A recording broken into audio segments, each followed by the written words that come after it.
Thank you. It's a little bit over time, but we'll continue to second talk. Dr. Xia Lin is from Xia University. Please welcome Dr. Xia Lin. Okay, usually people say you don't start with a presentation, say sorry. I have to say sorry. I start with voice and also it's 2 o'clock in the morning in US time, so I'm still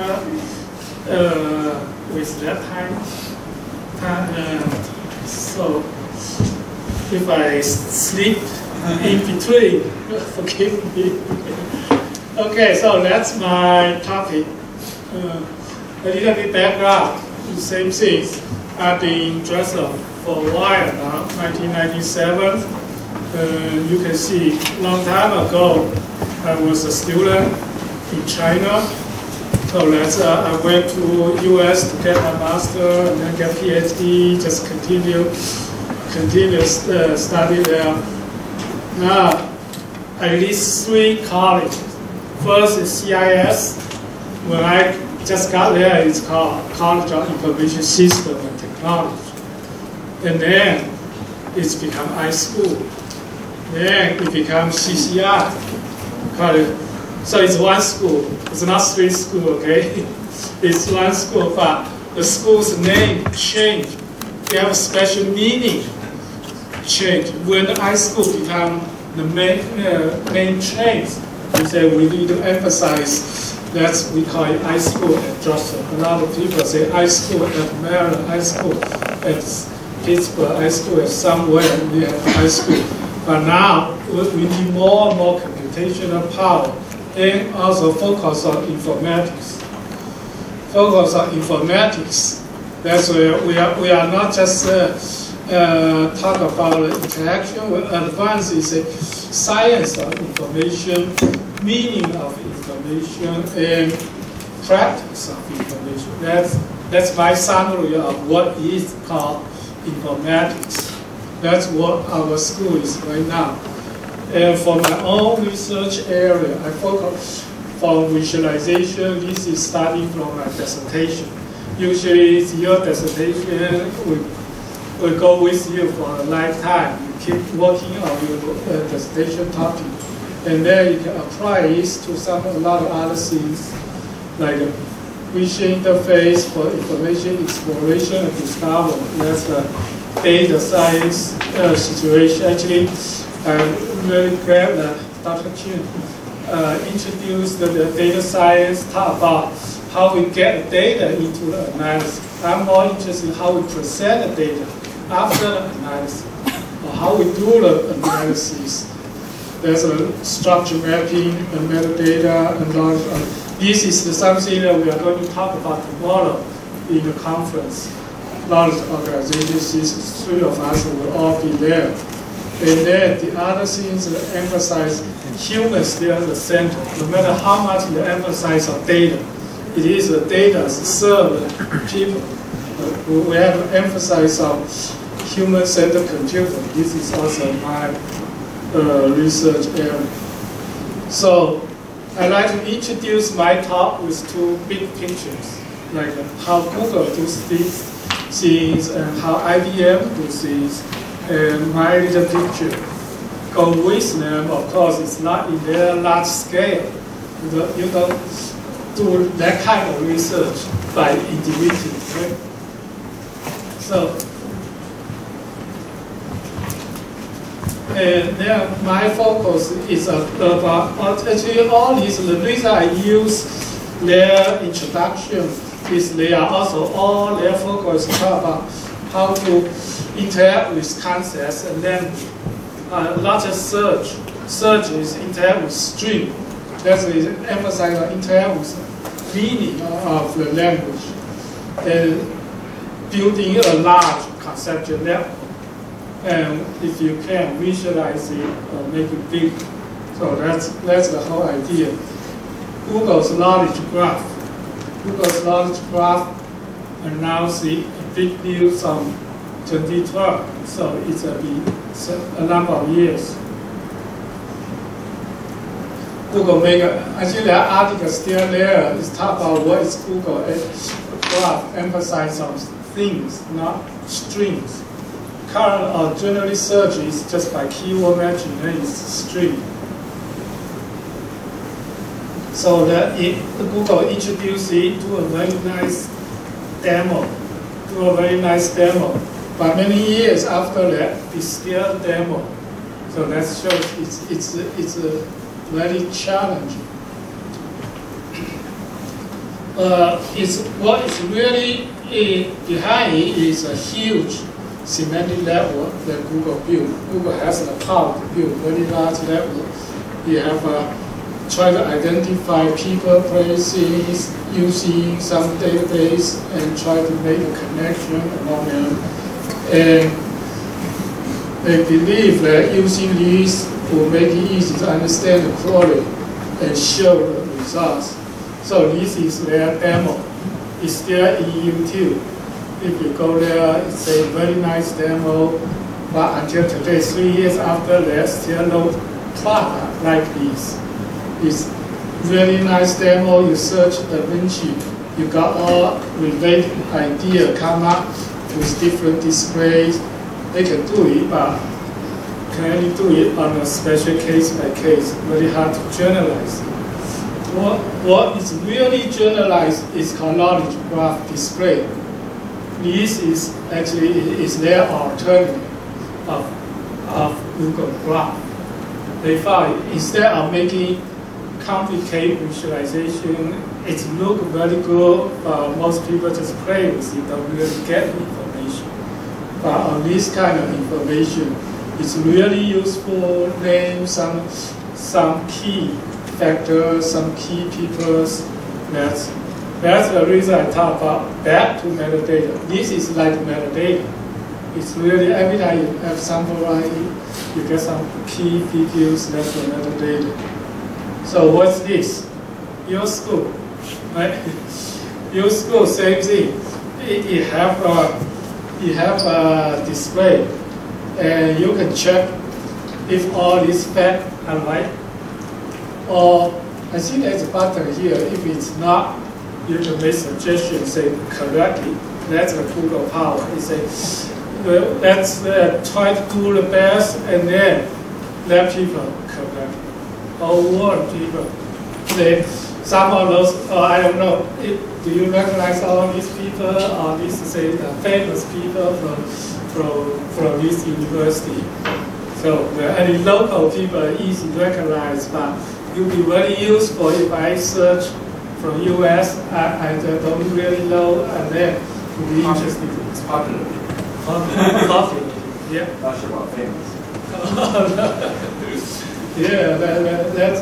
I think Google is counting by popularity. Yeah, on Google search, counting by popularity. So these are people, and these are the related universities. So they do this for most of things.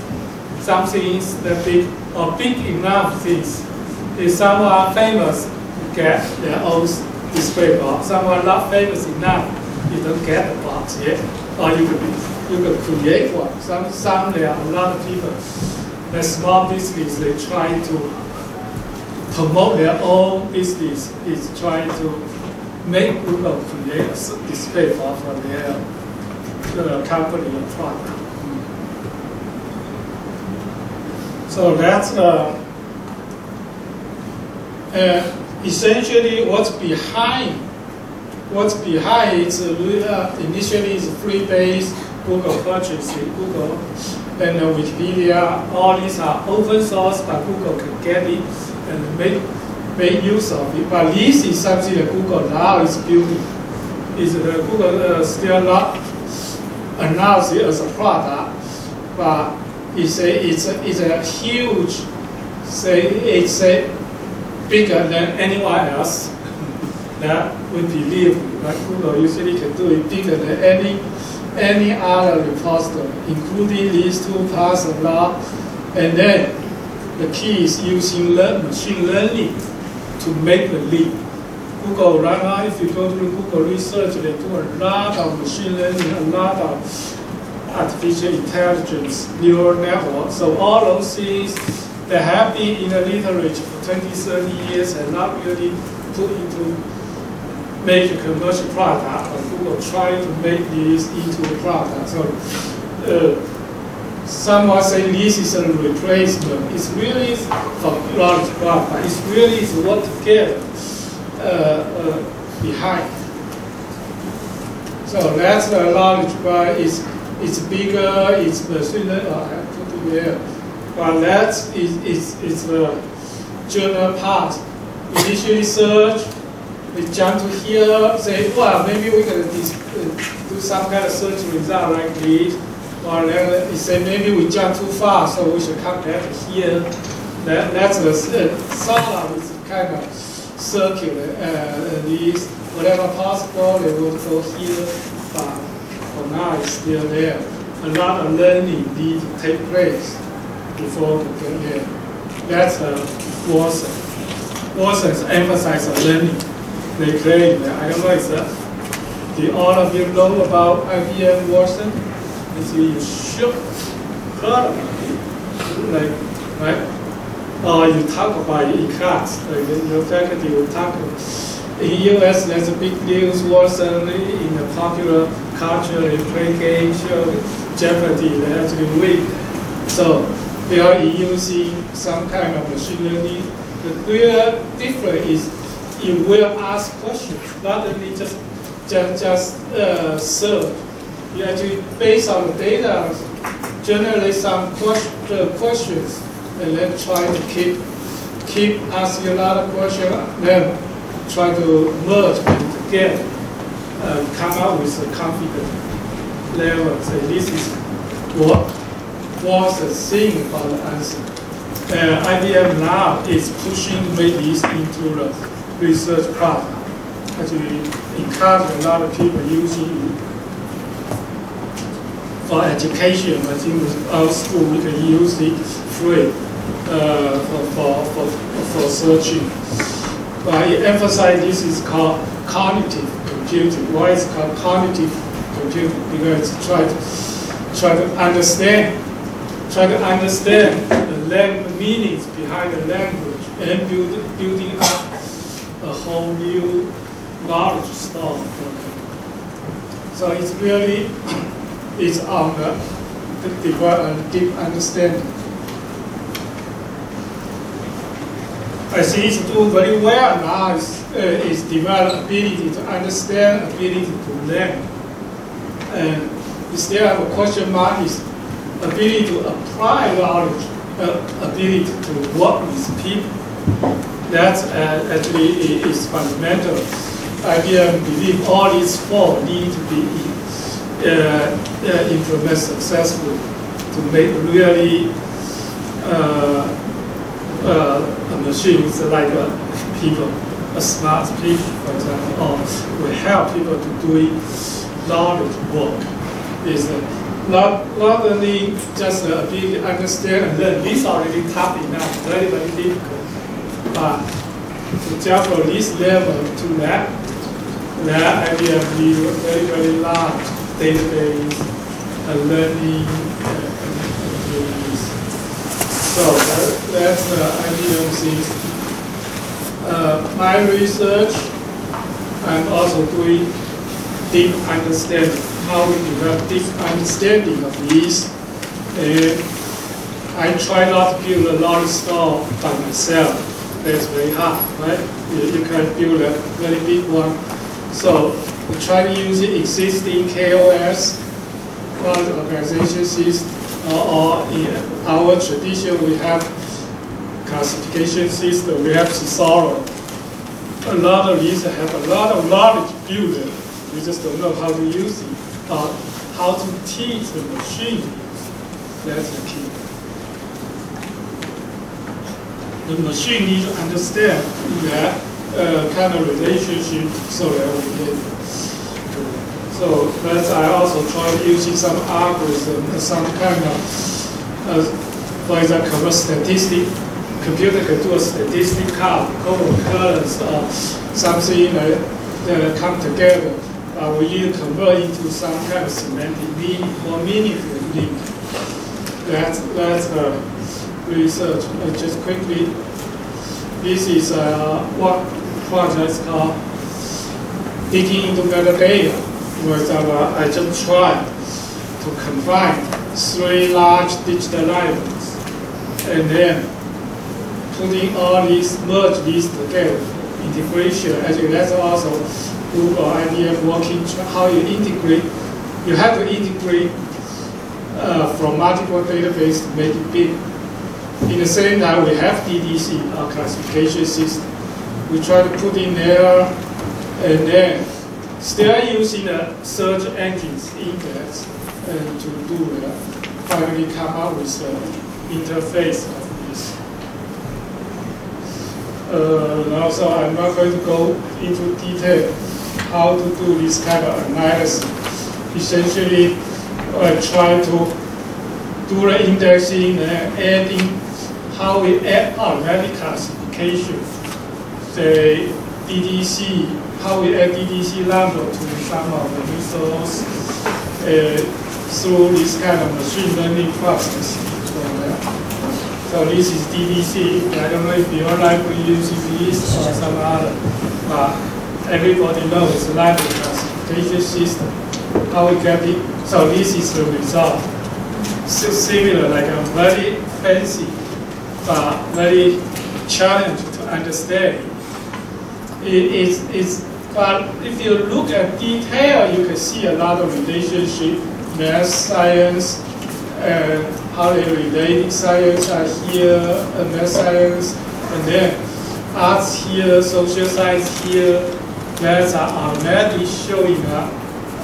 In general, that's a good demo, almost like same thing as like Google says, a good demo, but they are difficult to make into practical use. So then I try to make this one actually.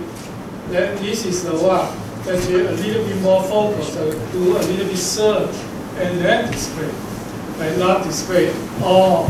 So this is more like interactive.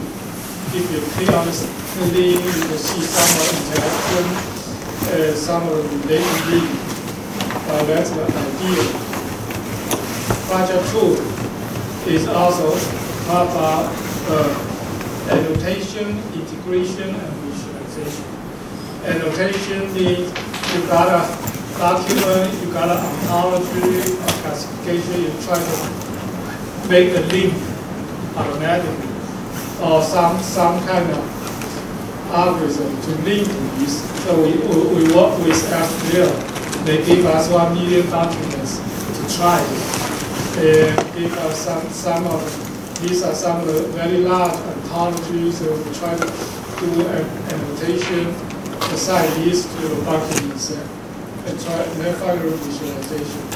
So this is the model that we use for annotation.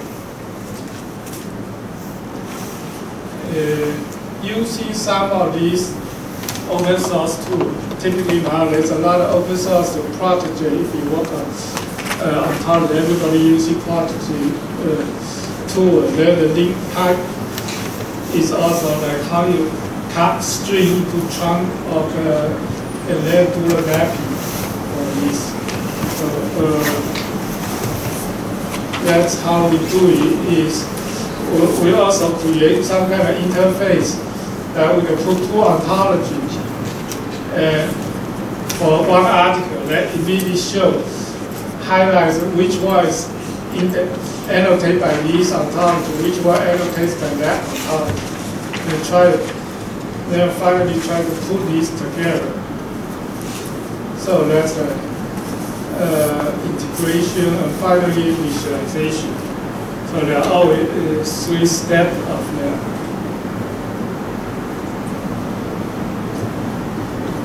For visualization, we actually try to have a brain model. This is a very simple brain model. You can click on any of the brain. There's some related kinds of related to these. That's all most of neuroscientists or doctors, they prefer to see the model, they interact. They really want to have a 3D here, so they can pinpoint exactly, say this is the concept I want to learn. Immediately we want to display some scientific concept and how they relate to each other. Using these, they can show more detail or actually get article, search article from literature or from some search engines. So that's the interaction. We experience many different kind of visual displays for that. Project number 3 is KOS and MCD. MCD is something like I created so that we can get some grant. Meaning concept display. There's a lot of KOS, but there's not that many good displays. How we come up with display and make it meaningful, make it useful for searching, browsing, and learning. That's the whole idea. We work with a lot of people on this project. That's the overall architecture of this. Essentially, it's similar. First, you need some kind of data integration.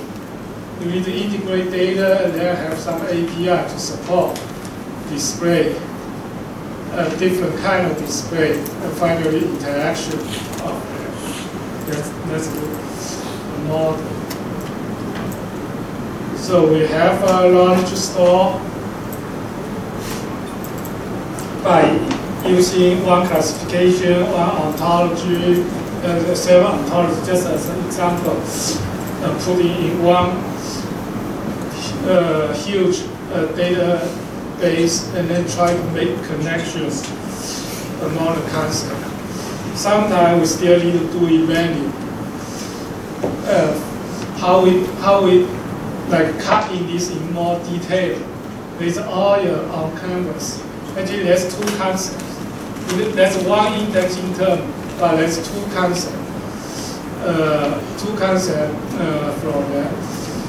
One is coating, using oil or pencil or something, or the other what kind of surface. So by this, we make it into more specific. So oil, we know.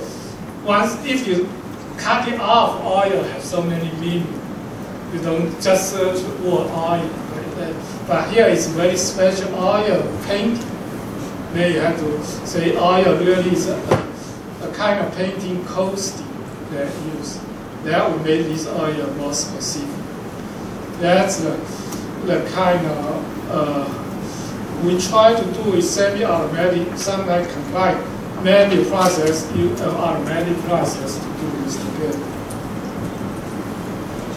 So the whole idea is try to decompose terms queries to smaller concept and still meaningful. Just like oil. It becomes oil but have some faxes attached to it. Otherwise the oil will be too generalized. So this is the process. And the processing will take a long time to do. So we do some kind of batch processing. That computer runs 3 days over the whole digital library and then come out with some connections. This is sort of like a final interface. In the end of interface, still very simple. You do a search, then we use AAT to interpret the code. And then you can create an AAT term to the target. This is ASCII indexing term.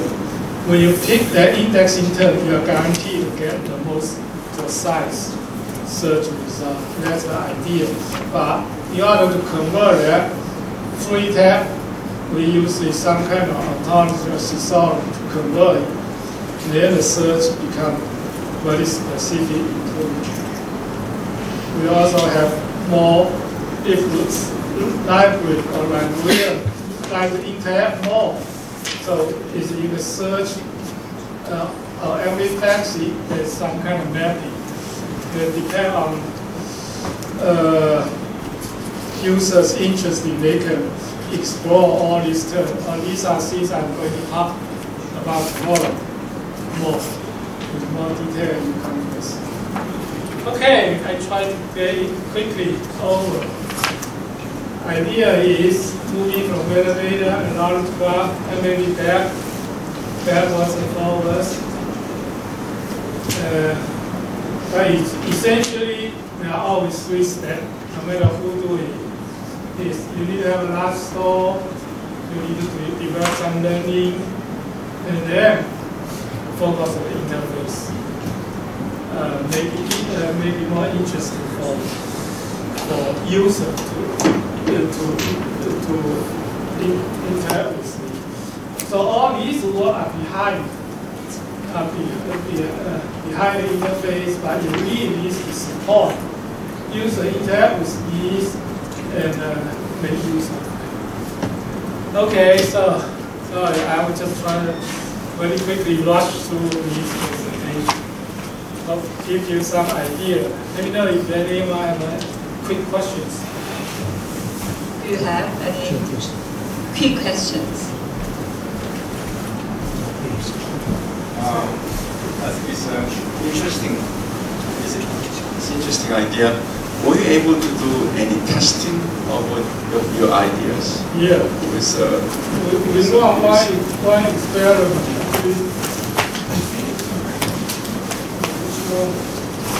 I have a link here. So you have actually test results? Actually, I have an example. Test and see. Yeah, here. Demo video we made these into 3 separate interfaces, and then test each of them. How did you test? Ask human subject. And what kind of questions? Just general, still some kind of search questions. What kind of questions? I forget. Examples more like that you need to use multiple facts to find the results. That will help you. For example, one is instead some technology, you need to have some technology, some art concept, and then how, if you just do a search, you will separate it, how to link them together. In the interface, you will see if the connection will make people realize. Yeah, if you kind of step by step kind of test it, and with some different kinds of queries, and what kind of queries might be, this kind of approach might be conducive. So you may want to kind of